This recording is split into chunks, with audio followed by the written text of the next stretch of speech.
25 kilometers from Lithuania's capital, Vilnius, there's a checkpost in the forest, an entry point to another world, a world where the Soviet flag is still flying high. Welcome to 1984, a reality show where participants pay $50 to experience one of the worst sides to the Soviet Union. We were looking throughout Russia, Belarus, Lithuanian markets, putting ads in the newspapers. So it was really fun to get all these things together, to recreate the Soviet Union the way it was. There's nothing false, nothing kitsch, nothing produced, nothing sewn by somebody. Everything is just authentic. We are marched to a disused nuclear bunker built during the Cold War. 5 meters underground, in the damp, stale air, freedom suddenly feels far away. This bunker is massive, with a maze of corridors that very quickly destroys any sense of direction.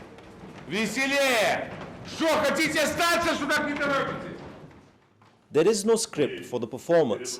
The actors have not learnt any lines. That's why it's so natural. They seem to live the part, and it's very easy to believe we're back in the USSR.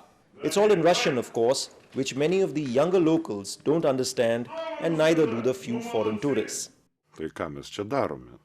Ar mes darom tarybinius laikus? Tarybiniais laikais tai tikrai niekas nekalbėjo kitokia kalba išskyrus rusų kalbą. Niekas net nesivargindavo lietuvių kalbos išmokti, rusai atvykę tarnauti į Lietuvą, tai toliau ir panašiai. Tai tas prancūzas jis tegul suvokia, kad niekas su juo Tarybų Sąjungai prancūziškai nebūtų kalbėję nė minutės. It's totally different. Normally you lie down on the beach, you go to a party, and this is totally different. It's fun to do, but you need someone to translate it for you. Otherwise you don't understand anything out of it. Being force-fed communist propaganda was part of the charm of living in the Soviet Union, where the leaders knew best and the rest of the world was out to spoil the revolution. While we aren't subjected to physical harm, there is no room here for independent thought. The show attempts to break our will, just as it was in the USSR. Nepasiduodantis arba specialiai provokuojantis, tai turim tamsių kambarėlių, išsivedi žmogų kažkur už kampo vieną, ir žmonės palūžta dažnai. Jeigu nepalūžta, tai apsisuka ir išeina. One of the most disturbing moments was interrogation by the KGB. I decided to play along and was identified as a journalist. The interrogator then accused me of possessing drugs and ordered me to confess my crimes. This wasn't a pleasant experience, but luckily it wasn't real. This is a reality show with a difference. You can really touch history. I've experienced it. Been beaten with a belt, marched around, made to confess to a crime I don't even know. All the tourists here really take something away from this and from Lithuania, understanding what the Soviet Union was. And believe me, it's something that you will not get anywhere else through a museum or any exhibition. Each person can be broken, and for young people it's very educated, and also for foreigners. You are not different from Soviet people. If you are in the place where you cannot escape, and if you are shouted at, and if you don't understand, very easily you feel that you are nobody. And that's the feeling we had.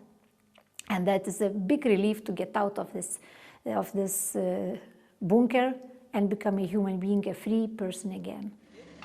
And for a trip down memory lane, there's the sinister lady doctor.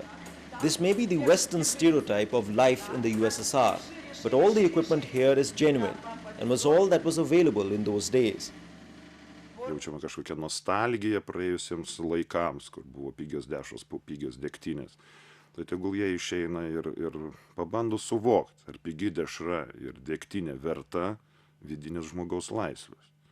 Kas yra svarbiau, ar gyventi, žinant, kad tu rytoj turėsi darbą ir stabilų atlyginimą, koks jis ten bebūtų, bet niekur negalėsi nei išvažiuoti, negalėsi nei skaityti tai, ką tu nori, negalėsi filmų žiūrėti, kokių tu nori. Žodžiu. This experience is certainly educational and profitable. Since it began last December, 5,000 people have seen the show, generating a profit of $12,000 for the organizers. Call it Gulag Tourism or a grim glimpse of the past, this definitely is one of Europe's strangest tourist attractions.